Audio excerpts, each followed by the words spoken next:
Hi hello friends, ഇന്ന് ഞാനും ആദ്യം തസ്നിമോളും കൂടി എടപ്പാളുള്ള TNT ജസ്റ്റ് ഒന്ന് വിസിറ്റ് ചെയ്തതാണ് കേട്ടോ. അപ്പോൾ ഞങ്ങൾ ഫുഡൊക്കെ ഓർഡർ ചെയ്തിട്ട് ഇങ്ങനെ ഇരിക്കുകയാണ്. അപ്പോൾ ആദ്യക്ക് ബോറടിക്കാൻ തുടങ്ങി.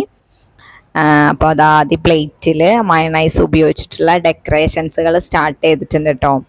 അവിടെ ഇങ്ങനെ ബോട്ടിലാണ് മയണൈസ് തരിക. അത് കണ്ടപ്പോൾ തസ്നിമോൾക്കും തോന്നി എന്നാൽ എനിക്കും ഒന്ന് ചെയ്ത് നോക്കിയാലോ എന്ന്. തസ്നിമോള് വളരെ വലിയ കലാപരിപാടികളാണ് ചെയ്തുകൊണ്ടിരിക്കുന്നത്. എത്രത്തോളം സക്സസ് ആവും നമുക്ക് നോക്കാം. ആദിക്കും തസ്നിമോൾക്കും ടൈം പോകുന്നില്ല. അപ്പം ഇനി എന്ത് ചെയ്യുമെന്ന് ആലോചിച്ചിരിക്കുമ്പോഴാണ് അവർക്ക് നല്ലൊരു ഐഡിയ കിട്ടിയതെന്ന് തോന്നുന്നുണ്ട്. അതാണ് അവർ പ്രാക്ടീസ് ചെയ്തുകൊണ്ടിരിക്കുന്നത്. മിക്കവാറും ഈ കടയിലത്തെ ആളുകൾ ഓടിച്ചു വിടാനുള്ള സകല ചാൻസും കാണുന്നുണ്ട്. കാരണം മയണൈസും പിന്നെ ഒരു തരം ബീട്രൂട്ട് എന്തൊക്കെയോ യൂസ് ചെയ്തിട്ടുള്ള ഒരു ഐറ്റാണ് തോന്നുന്നുണ്ട് കേട്ടോ. അത് ബീട്രൂട്ടിൻ്റെ കളറാണ് കാണുന്നത്. അത് ഉപയോഗിച്ചിട്ടും കൂടി ചെയ്യുന്നുണ്ട്. അണ്ടാ ടൈം പാസിന് ആളുകൾക്ക് എന്തൊക്കെ കാര്യങ്ങളല്ലേ.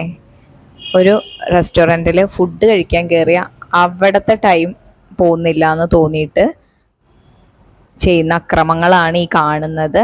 ആദ്യം മോശമാക്കിയിട്ടില്ല. അവനെ കൊണ്ട് പറ്റുന്നതൊക്കെ അവനും ചെയ്തു കൂട്ടുന്നുണ്ട്. ഫുഡ് കുറച്ച് ലേറ്റ് ആയിട്ടുണ്ടെങ്കിൽ ഇതാണ് അവസ്ഥ. അതുകൊണ്ട് റെസ്റ്റോറൻറ്റുകാർ പ്രത്യേകം ശ്രദ്ധിക്കുക, ഫുഡ് ലേറ്റ് ആക്കരുത്. അല്ലെങ്കിൽ ഫുഡ് ലേറ്റ് ആക്കാത്തിടത്തോളം കാലം ഫുഡ് ലേറ്റ് ആവുകയാണെങ്കിൽ ഇങ്ങനത്തെ ഐറ്റംസ് ഒന്നും ഇവിടെ കൊണ്ടുവന്ന് വെക്കരുത്. ഇതാ ഒരു റൈസ് കൊണ്ടുവന്ന് വെച്ചിട്ടുണ്ട്. പിന്നെ നമ്മുടെ ചിക്കൻ്റെ ഐറ്റം, കുബൂസ്, ഇതൊക്കെയാണുള്ളത്. ഇവിടുത്തെ സ്പെഷ്യൽ ഐറ്റമാണ് ഇത്. മാങ്ങയും പിന്നെ ആ ഇലയൊക്കെ കൂടി വെട്ടിയിട്ടിട്ടുള്ള ഒരു ഐറ്റം. നല്ല ടേസ്റ്റാണ് കേട്ടോ അത് കഴിക്കാൻ വേണ്ടിയിട്ട്.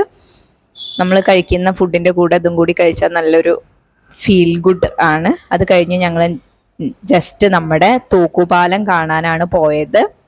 നമ്മുടെ പൊന്നാനിയിൽ കുണ്ടട് ജംഗ്ഷനിൽ പോണ വഴിയിലാണ് ഈ തൂക്കുപാലം. വളരെ പ്രകൃതി രമണീയെന്നോ മനോഹരെന്നോ എന്ത് വേണമെങ്കിൽ പറയാം. അത്രയും അടിപൊളി സ്ഥലമാണ്. ഇവിടെ ഇനി പുതിയ ഐറ്റംസ് ഒക്കെ സ്റ്റാർട്ട് ചെയ്യാൻ പോകുന്നുണ്ട്. അതിൻ്റെ പണികൾ നടന്നുകൊണ്ടിരിക്കുകയാണ്. അപ്പം ഞങ്ങൾ ജസ്റ്റ് അവിടെയൊക്കെ പോയിട്ട് വിസിറ്റ് ചെയ്തു ഗൈസ്.